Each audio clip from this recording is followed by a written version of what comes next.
This is the Redmi Pad SE. And you're probably thinking, hold on, you already reviewed the Redmi Pad SE. Yes, this is actually its little brother, the 8.7 inch.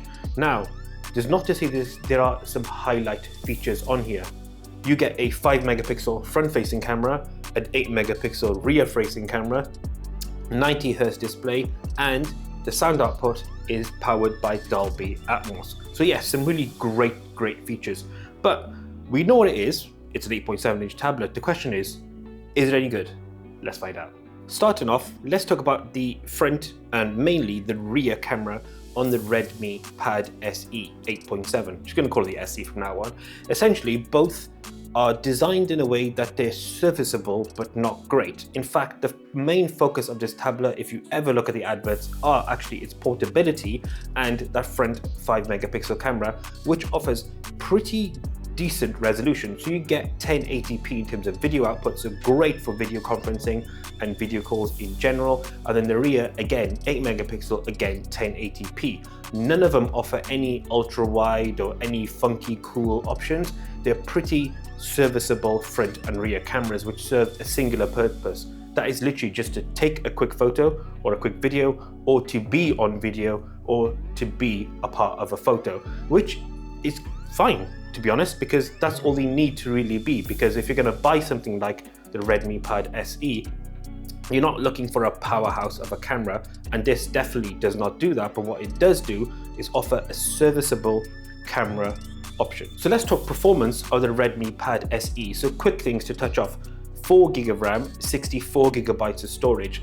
Now, one of the main highlights of this is the 90Hz display, and as you can see, it actually runs Xiaomi/Redmi's latest software in Hyper OS, which actually was a bit of a surprise considering that the processor, the RAM, etc. is sort of middle entry-level kind of thing, to be honest. It's not going to blow you away, but it does perform reasonably well when it gets going, which sounds really weird, but that's actually the case.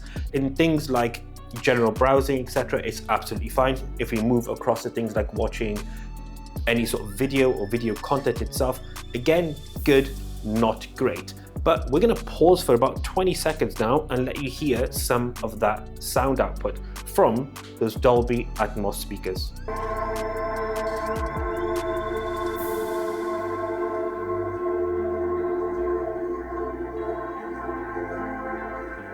So speaker output is actually, to be fair, pretty good, and without realizing it, it's really loud and quite clear, which is sick. If we move across to gaming, for example, we're running Need for Speed here, and gaming absolutely terribly, sadly, but graphically it actually looks really good. In fact, throughout this whole gaming demo, there has been no slowdown, no judder. It's just our god-awful gaming skills. So actually that RAM and the performance, and I think a lot of this does come down to the OS itself, is performing pretty well, considering this, we haven't mentioned it, costs less than $130 if you were to buy the Wi-Fi 4 gig, 64 gig version. So let's give you a conclusion on the Redmi Pad SE, the 8.7 inch, of course. Now there's a lot to like here. Portability is a massive win. Price, again, another win, $130.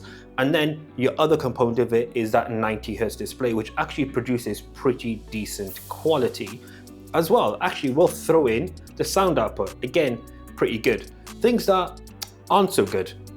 First of all, the non-symmetrical larger bezels on the top and the bottom on the sides, slightly off-putting. They do scream a budget tablet, which I guess it is, but also it kind of shows it as well. And it's the display, although it's LCD, isn't particularly vibrant. It's a lot flatter in its color profile, which if you come from an OLED or even a high-end LCD panel, you kind of notice that this does feel, I guess old sounds harsh, but to a degree, it's quite true. Other things that we would say that aren't that impressive is the processor itself is not great. When you first set this up and you get it going in the first 10 to 15 minutes or maybe an hour, you notice that slowdown, the judder, that lack of power. And speaking of power, you can only get this in a 4 gig RAM option. No other option is available to you. Now, the one upside we will mention with the Redmi Pad SE 8.7-inch is accessories. You can actually get a stylus for it and a cover for it as well, which we've pictured here. So it's actually pretty good in terms of accessories. Generally speaking though, the portable tablet market is a very, very small one. So it makes sense for Xiaomi to bring this out at the cost that they did at $130. To be honest, it probably will be for some people more as an e-reader than anything else, but for everyone else, they probably want to give it a miss. Thank you so much for watching. Until the next one, as always, we out.